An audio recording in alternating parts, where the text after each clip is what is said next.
Assalamualaikum everyone. I hope you all are doing well. So guys, I am Anishpa Ahmad Darai, a motivational speaker and trainer.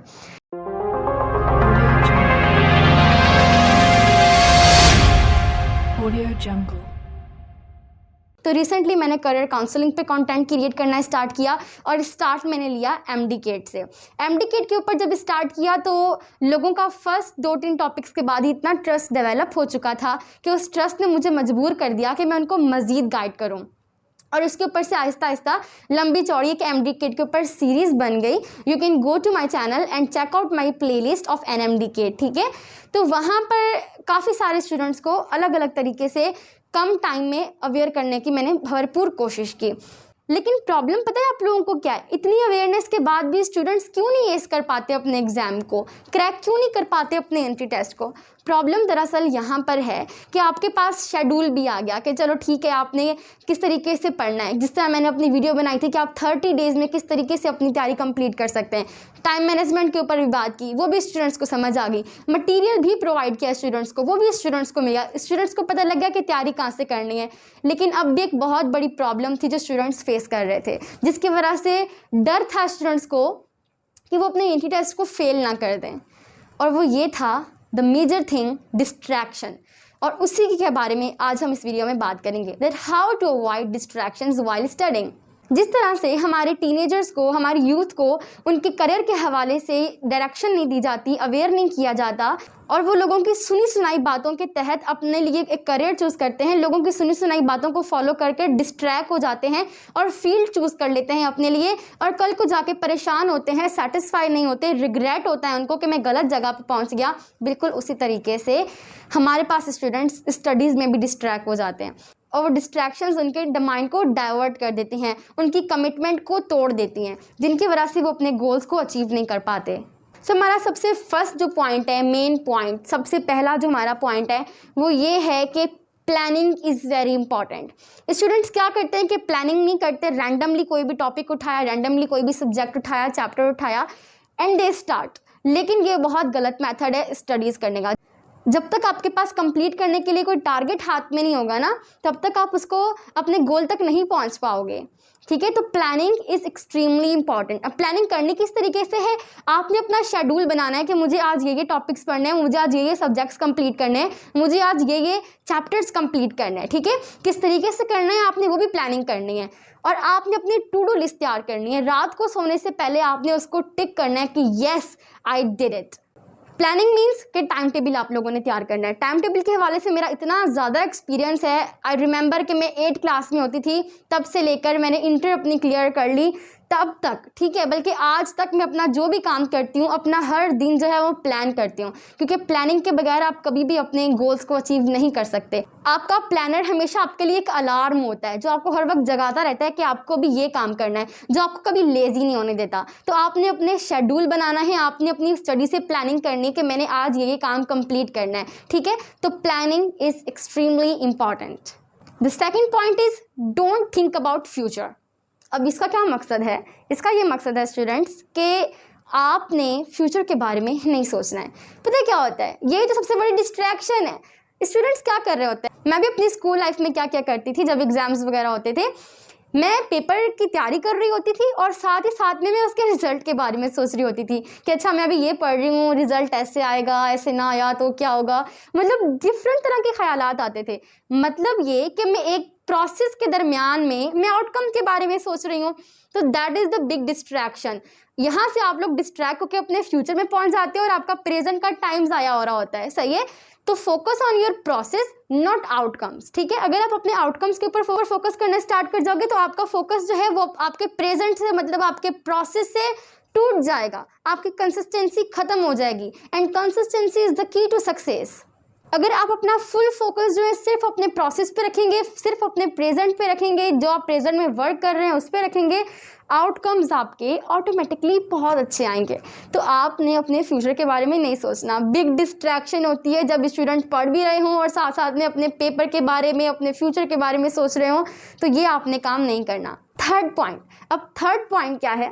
कभी आपने सोचा है कि हम लोग जब मोबाइल यूज़ कर रहे होते हैं, सेलफोन यूज़ कर रहे होते हैं, कभी भी लेज़ी नहीं होते।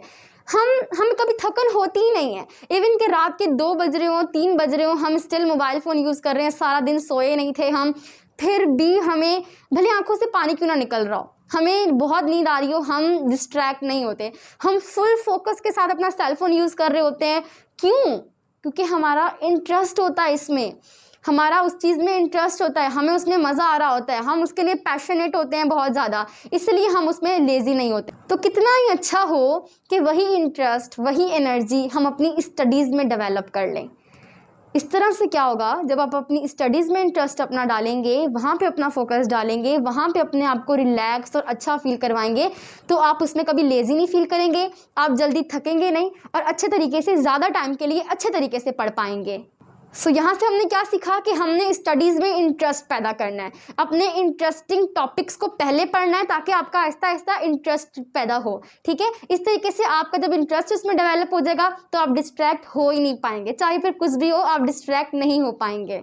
नाउ स्टूडेंट्स, फोर्थ पॉइंट हमारा क्या है कि अगर आप चाहते हैं कि आप फुल फोकस के साथ स्टडी करें तो आप क्या कर सकते हैं कि यूट्यूब पे हमारे पास बहुत सारी इस तरह की वीडियोस होती हैं जहाँ पे लाइव स्टडी सेशंस होते हैं 15 आवर्स के, 2 आवर्स के, 3 आवर्स के, 5 आवर्स के। इनफैक्ट मेरे चैनल पे भी आपको एक वीडियो मिलेगी जहाँ पे मैंने 1 आवर जो है लाइव स्टडी मोटिवेशन का सेशन रखा था। ठीक है, तो आप क्या कर सकते हो, आप उस वीडियो को ऑन करके अपने सामने रख सकते हो। जिस तरीके से वो सामने यूट्यूबर अपनी स्टडी करेगा, अगर उसका टारगेट 2 घंटे का है और आपने भी टारगेट बनाया कि मुझे 2 घंटे पढ़ना है, तो आप 2 घंटे की वीडियो सर्च करें यूट्यूब पे और अपने सामने वो रख दें। ठीक है, इससे क्या होगा कि आप उस बंदे के साथ चलने की कोशिश करोगे। अगर वो पढ़ रहा है तो आपके माइंड में भी चलेगा कि यार ये बंदा डिस्ट्रैक्ट नहीं हो रहा, ये पढ़ रहा है तो मुझे भी पढ़ना है, इसके साथ मुझे भी 2 आवर्स अपने कंप्लीट करने हैं। ठीक है, आपको वहाँ पे एक टारगेट मिल जाएगा, आपको एक मोटिवेशन मिलेगी कि वो भी कंटिन्यू स्टडी कर रहा है तो मुझे भी कंटिन्यू स्टडी करनी है। उसके बाद हम आते हैं 5th पॉइंट पे। 5th पॉइंट क्या है कि आपकी फैमिली में आपके सिबलिंग्स होते हैं या ज्वाइंट फैमिली है तो कोई ना कोई आपको जो है अभी इसमें पंगा आ ही जाता है, कोई ना कोई डिस्ट्रैक्शन हो ही जाती है, पेरेंट्स रूम में आ जाते हैं। तो आपने क्या करना है, आपने अपनी फैमिली को रिस्ट्रिक्ट करना है। आप अगर उनको एक दफ़ा कहोगे ना कि मेरे एग्जाम्स हैं, मुझे प्लीज़ पढ़ने दें, मुझे डिस्ट्रैक्ट मत कीजिएगा, मेरे रूम में मत आइएगा या मुझे बार बार नॉक करके तंग मत कीजिएगा, तो बिलीव मी पेरेंट्स इतने सपोर्टिव होते हैं कि वो आपके किसी बहन भाई को भी आपके पास नहीं आने देंगे। बिकॉज उनको पता है कि मेरा बच्चा पढ़ रहा है, तो उनको बहुत खुशी होती है उस टाइम पे कि हमारा बच्चा मेहनत कर रहा है तो हम उसे मेहनत करने दें। तो आपने अपने पेरेंट्स को एक दफ़ा कहना है कि प्लीज़ मुझे जो है तंग मत कीजिएगा या किसी को मेरे रूम में मत आने दीजिएगा। सो आपका 5th पॉइंट ये है कि आपने अपनी फैमिली को रिस्ट्रिक्ट करना है, आपने उनसे एक दफ़ा रिक्वेस्ट करनी है कि आपको कोई आके डिस्ट्रैक्ट ना करे। आपने उनको बता देना है कि अभी मैं 2 घंटे के लिए स्टडी करने वाला हूँ, तो 2 घंटे तक कोई मेरे रूम में ना आए। अदरवाइज़ क्या होता है कि आप स्टडी कर रहे होते हो, दरमियान में कोई रूम में आ जाता है, कोई ना कोई बात स्टार्ट हो जाती है, तो आपके 15-20 मिनट उसमें ज़ाया हो जाते हैं और लिटरली आप उन 15-20 मिनट में बहुत अच्छे तरीके से बहुत कुछ स्टडी कर सकते हो। लेकिन अगर आप उस टाइम को वेस्ट कर दोगे तो आहिस्ता आहिस्ता आपके पूरे 24 घंटों में से इस तरह ही 15-20 मिनट करते करते बहुत सारा टाइम वेस्ट हो जाता है। उसके बाद हमारा जो 6th पॉइंट है वो है कि हमारी मेन डिस्ट्रैक्शन एग्जाम के दौरान क्या होती है कि हमें सब टूल्स चाहिए होते हैं, नोट्स, पेन, कॉपी, आपका रफ जो है जनरल है वो आपको चाहिए होता है, बुक सब चाहिए होती हैं, अगर आपको अपना लैपटॉप यूज़ करना है वो भी चाहिए होता है। तो अपने स्टडी एरिया जो है पहले से सब टूल्स, इक्विपमेंट्स वगैरह जो हैं आपने वहाँ पर पहले से तैयार करके रख लेने हैं। अपना स्टडी एरिया परफेक्ट आपने रखना है, किसी भी चीज़ के लिए आपको बाहर ना जाना पड़े, किसी भी चीज़ के लिए आपको चेयर से उठना ना पड़े, किसी भी चीज़ के लिए आपको डिस्ट्रैक्ट ना होना पड़े। ठीक है, तो आपने अपना स्टडी एरिया पहले परफेक्ट करना है, जो जो आप पढ़ रहे हो टॉपिक उसके लिए आपको जो जो चाहिए आपने वो सारा सामान एक जगह पे अपने स्टडी एरिया में कलेक्ट करके अपने सामने रख लेना है ताकि आपको उठना ना पड़े। अगर आप कोई चीज़ लेने के लिए उठेंगे तो ऑब्वियसली आप फिर से डिस्ट्रैक्ट हो जाएंगे और ये छोटी छोटी डिस्ट्रैक्शंस जो होती हैं ये बहुत बड़ा ब्लंडर कर देती हैं, लिटरली ट्रस्ट मी। तो आपने इनको ख़त्म करना है। यही छोटी छोटी डिस्ट्रैक्शंस की वजह से स्टूडेंट्स एग्जाम के गोल्स होते हैं उनको अचीव नहीं कर पाते, पढ़ नहीं पाते, कंसिस्टेंसी उनकी टूट जाती है।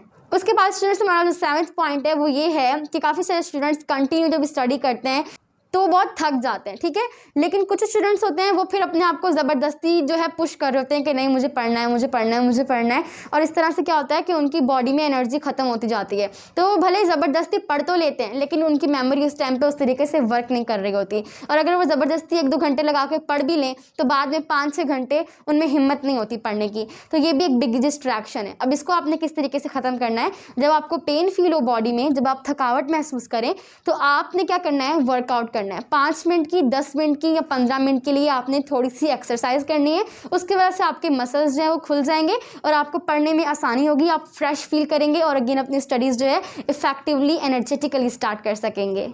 उसके बाद स्टूडेंट्स, हमारा जो मेन पॉइंट है वो ये है कि काफ़ी सारे स्टूडेंट्स कहते हैं कि सोशल मीडिया की वजह से हम बहुत डिस्ट्रैक्ट होते हैं और बहुत सारे स्पीकर्स जो होते हैं, ट्रेनर्स होते हैं, उनको गाइड करते हैं कि आप अपना सेल फ़ोन बंद करके रख दें, अपने ऐप्स को डिलीट कर दें, बट लिटरली ऐसा नहीं हो पाता। ना ही सेल फ़ोन ऑफ हो पाता है, ना ही हम लोग जो है अपने ऐप्स डिलीट कर पाते हैं, क्योंकि आजकल एडवांस दौर है, मॉडर्न है। तो इसलिए क्या होता है कि हम लोगों को अपने व्हाट्सएप ग्रुप्स में भी थोड़ा कनेक्ट रहना पड़ता है, टीचर्स के साथ, फ्रेंड्स के साथ, यूट्यूब से कनेक्ट रहना पड़ता है। इसलिए ना सेल फ़ोन ऑफ़ कर पाते हैं, ना हम नोटिफिकेशन ऐप्स डिलीट कर पाते हैं। तो क्या होता है, फिर मज़ीद हम डिस्ट्रैक्ट हो रहे होते हैं इसकी वजह से। तो इसका बेस्ट तरीका ये है कि जब आपने अपना शेड्यूल सेट कर लिया, जो बात मैंने स्टार्ट में कही थी कि प्लानिंग इज़ वेरी इंपॉर्टेंट, ठीक है, आपने प्लानिंग कर ली कि मैंने अभी 2 घंटे इस टाइम पढ़ना है, ये टॉपिक क्लियर करना है। अब उस टॉपिक का जब आपने एरिया भी सेट कर लिया, सब कुछ मौजूद है आपके पास पढ़ने के लिए, आपके पास PDF में जो फाइल्स आपको चाहिए थी वो भी आपने पहले से डाउनलोड करके रख लेनी है अपने सेल फ़ोन में या लैपटॉप में, और आपने उन 2 घंटे के लिए अपनी नोटिफिकेशंस को एटलीस्ट ऑफ कर देना है। व्हाट्सएप की होगी, इंस्टाग्राम की होगी, यूट्यूब की होगी, फेसबुक की होगी, या कुछ भी है, आपने उन नोटिफिकेशंस को ऑफ कर देना है। एंड आई होप कि आपको उस 2-3 घंटे में या 1 घंटे में अपने किसी फ्रेंड से कोई काम नहीं होगा। अगर कोई काम है भी तो अगेन आपका जो प्लानिंग चार्ट था ना, वो आपको बार बार अलार्म देगा, वार्न करेगा कि नहीं, पहले अपनी प्लानिंग जो आपने चार्ट कंप्लीट करो, अपनी स्टडी का शेड्यूल कंप्लीट करो। 3 घंटे जब गुजर जाएंगे फिर अपने फ्रेंड से बात कर लेना, फिर उससे सवाल कर लेना, फिलहाल तुम्हें पढ़ना है, ठीक है। तो प्लानिंग इस तरीके से वर्क करती है, अगर आप उसको फॉलो करें फिर, वरना आप फेल हो जाएंगे, गिर जाएंगे। और हमने गिरना नहीं है, हमने तो उठना है, मजबूती के साथ स्ट्रांग रहना है और अपने एग्जाम को एस करना है, सही है। तो आपने क्या करना है, नोटिफिकेशंस को ऑफ कर देना है। आपको जब पता है कि इतने टाइम में मैंने पढ़ना है, तो उतना टाइम के लिए आपने अपनी नोटिफिकेशंस को ऑफ कर देना है। उसके बाद अगर आपको किसी फ्रेंड से काम है, अगर आपने कोई नोटिफिकेशन चेक करनी है, तो जब आपने अपना काम कर लिया, 3 आवर्स या 2 आवर्स की स्टडी कंप्लीट कर ली, तो आप 10 मिनट के लिए सेल फोन उठाएं, नोटिफिकेशंस को ऑन करें, चेक करें कि आपने क्या क्या काम करना है। अगेन थोड़ा सा वो चेक करके फिर अगेन अपनी स्टडीज़ को दोबारा से अपने प्लान के मुताबिक स्टार्ट कर दें। उसके बाद कुछ स्टूडेंट्स की शिकायत होती है, उनको ये डिस्ट्रैक्शन फेस करनी पड़ती है कि एक सब्जेक्ट को जब वो बार बार पढ़ते हैं, रिवीजन करते हैं, टॉपिक्स को पढ़ते हैं, देन उनको क्या फील होता है कि ये सब्जेक्ट बहुत बोरिंग हो रहा है, मैं नहीं पढ़ सकता, अब नहीं होगा, अब मैं नहीं बैठ के मज़ीद पढ़ सकता, अब ज़्यादा नहीं पढ़ा जा रहा मुझसे। ये डिस्ट्रैक्शन बीच में आ जाती है। अब इसको किस तरीके से ख़त्म करना है, इसका मेन रीज़न क्या होता है ये डिस्ट्रैक्शन आने का, कि आप जब फर्स्ट टाइम अपना कोई टॉपिक पढ़ते हो, आप में एक इंटरेस्ट होता है, आपको लर्निंग करनी होती है, आपको कुछ पता नहीं होता उसके बारे में, इसलिए जब आहिस्ता आहिस्ता आपको उसके बारे में पता लगना शुरू होता है, आपका इंटरेस्ट डेवलप होता है और आप उसको मज़ीद पढ़ने की कोशिश करते हो। लेकिन जब हम बार बार रिवीजन कर रहे होते हैं, हमें हर चीज़ पहले से पता होती है, हमारे पास वो लर्निंग की हंगर ख़त्म हो जाती है, ठीक है, भूख नहीं रहती। तो इसलिए क्या होता है कि हम डिस्ट्रैक्ट हो जाते हैं, हमारा दिल नहीं करता पढ़ने को, हमें वो सब्जेक्ट बोरिंग लग रहा होता है, लेकिन पढ़ना भी है, रिवीजन भी करनी है, कॉन्सेप्ट्स दोबारा से क्लियर भी करने हैं। अब क्या करें, तो अब करना ये है कि आपने अपनी उस भूख को ख़त्म नहीं होने देना। जब भूख लगती है इंसान को, तो खाना बार बार खाता है ना, भले पेट जितना मर्जी भरा हो, लेकिन भूख लगी है तो बार बार खाएगा। बिल्कुल उसी तरीके से आपने अपनी लर्निंग की भूख नहीं ख़त्म होने देनी। आपकी लर्निंग की भूख जब तक नहीं ख़त्म होगी, आप बार बार उसे पढ़ोगे, मज़ीद पढ़ोगे, उसके बारे में और रिसर्च करने की कोशिश करोगे, और इस तरीके से आपका वो सब्जेक्ट ज़्यादा इंटरेस्टिंग होता जाएगा और आपको उसके बारे में मज़ीद इंफॉर्मेशन और नॉलेज मिलती जाएगी। उसके बाद स्टूडेंट्स, द मेन पॉइंट कि आपने एक टाइम पे 2 चीज़ों के बारे में नहीं सोचना। ये ब्लंडर मत करना प्लीज़। क्या होता है कि स्टूडेंट्स जब एग्ज़ाम की तैयारी कर रहे होते हैं, चैप्टर 1 पढ़ रहे होते हैं और सोच दूसरे के बारे में रहे होते हैं। अब ये क्या सीन है, ये सीन है कि आप एक चैप्टर नंबर 1 में पढ़ रही हूँ इस वक्त, और मैं सोच रही हूँ कि चैप्टर नंबर 10 भी पढ़ना है, 9 भी पढ़ना है, 8 भी पढ़ना है। उफ, इतने चैप्टर पढ़े अभी तो मैं किस तरह से कंप्लीट करूँगी। 10 मिनट मैंने ये सोचने में ज़ाया कर दिया। अब क्या होगा, अब जब 10 मिनट में ये सोचूंगी ना, मैं डिस्ट्रैक्ट हो जाऊंगी। मैं क्या करूंगी, मैं कहूँगी कि यार रुको, मैं एक दफ़ा खोल के चेक तो करूं कि ये कितने पेजेस हैं चैप्टर में, कि कितनी देर में मैं कर पाऊंगी बाकी सारे चैप्टर, इतना टाइम मेरे पास है या नहीं है। अच्छा, ये वाला टॉपिक तो मैंने पढ़ा ही नहीं इस चैप्टर का, इसके लिए तो मुझे यूट्यूब पर वीडियो देखनी पड़ेगी। ये सब चीज़ें आपको इतना डिस्ट्रैक्ट कर देती हैं कि आपका 1-2 घंटे वैसे ज़ाया हो जाते हैं, और उस 1-2 घंटे में आपने अपना वो फर्स्ट चैप्टर कंप्लीट कर लेना था। लेकिन हम इतनी बेवकूफ़ी करते हैं कि हम अपना टाइम इस तरीके से ज़ाया कर देते हैं। So we can't think about 2 things at 1 time, ठीक है।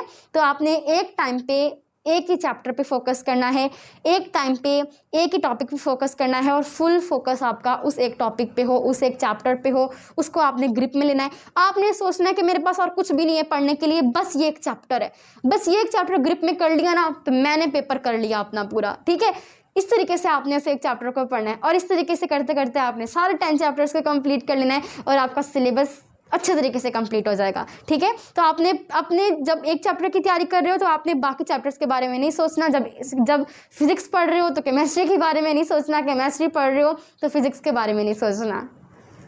उसके अलावा स्टूडेंट्स, हमारा लास्ट जो पॉइंट है बट नॉट लीस्ट, बहुत इंपॉर्टेंट पॉइंट है, वो बहुत समझने का पॉइंट है, वो ये है कि अगर आप एनर्जेटिक फील नहीं कर रहे, आप नहीं फील कर रहे कि मैं स्टडी कर सकता हूँ, आपको नहीं दिल कर रहा पढ़ने का, आपसे नहीं पढ़ा जा रहा, तो लीव इट, मूव ऑन, छोड़ दो, अपने आप को पुश नहीं करो, नहीं ज़बरदस्ती करो अपने साथ। जितनी ज़बरदस्ती करोगे उतने उलझ जाओगे, जितना उलझोगे टाइम ज़ाया होगा और जो पढ़ा होगा वो भी भूल जाओगे, ठीक है। अगर आपको फील हो रहा है कि मैं नहीं पढ़ सकता तो लीव इट, मूव ऑन, थोड़ा बाहर निकलें, फैमिली के साथ टाइम स्पेंड करें, अपने फ्रेंड्स के साथ टाइम स्पेंड करें या आप कोई और एक्टिविटी कर लें, घर का कोई काम कर लें। लिटरली अगर आप गर्ल हैं तो घर के काम जब कर लेते हैं हम थोड़ा उठ के मदर के साथ, तो उसमें काफ़ी थोड़ी अच्छी एनर्जी आ जाती है, थोड़ा चेंज फील करते हैं, मूड चेंज हो जाता है, या कुछ भी कर लें। लेकिन मोबाइल नहीं यूज़ करना, सेल फोन पे जाके चिट चैट नहीं करनी किसी से, कोई मूवी नहीं देखनी, आपने इंस्टाग्राम पे स्क्रॉलिंग नहीं करनी। मैं कह रही हूँ कि अगर आप नहीं पढ़ पा रहे तो आपने मूव ऑन करना है, अपने आप को फ्रेश करना है। सेल फोन में जाएंगे तो आप फ्रेश कभी नहीं हो पाएंगे। ऐसा हमें लगता है कि हाँ भाई मैं थोड़ी चिट चैट कर लूँ, मैं मूवी देख लूँ या मैं कोई म्यूज़िक सुन लूँ तो मैं फ्रेश हो जाऊँगा। नहीं, आपने सेल फोन को हाथ भी नहीं लगाना, आपने खुद को फ्रेश करना है तो अपनी फैमिली के साथ टाइम स्पेंड करना है, अपनी मदर के साथ थोड़ी देर बैठ जाएँ या बहन के साथ बैठ जाएँ, भाई के साथ बैठ जाएँ। तो इस तरीके से आपने अपने आप को फ्रेश करना है। तो स्टूडेंट्स जब भी डिस्ट्रैक्ट हो रहे होते हैं तो उनके पास ये रीजंस होते हैं डिस्ट्रैक्ट होने के कि I feel sleepy, I feel lazy, मुझे सब्जेक्ट बोरिंग लग रहा है, मेरा इंटरेस्ट ख़त्म हो रहा है सब्जेक्ट में से, या फिर I am hungry, I can't memorise, या मेरा गेम खेलने को दिल कर रहा है। तो ये सब वो रीजंस होते हैं स्टूडेंट्स की डिस्ट्रैक्शंस के। लेकिन इन सब को हमने ख़त्म करना है इन ट्रिक्स और टिप्स के साथ जो मैंने आपको आज इस वीडियो में बताई, ठीक है जी। तो इस वीडियो को ज़रूर लाइक कीजिएगा, अपने फ्रेंड्स के साथ शेयर कीजिएगा और कमेंट कीजिएगा अगर आप लोगों को ये हेल्पफुल लगी। And don't forget to visit my YouTube channel. अगर आप लोगों को डिस्क्रिप्शन में लिंक मौजूद है तो आप वहाँ से भी मेरे चैनल पे जा सकते हैं। अगर आप लोगों को मेरे चैनल का कंटेंट पसंद आए, अगर आपको मेरी मेहनत पसंद आए तो प्लीज़ इसे सब्सक्राइब कीजिएगा, it's my request. Thanks a lot, जज़ाकल्लाह। अपना ख्याल रखिएगा, दुआ में याद रखिएगा।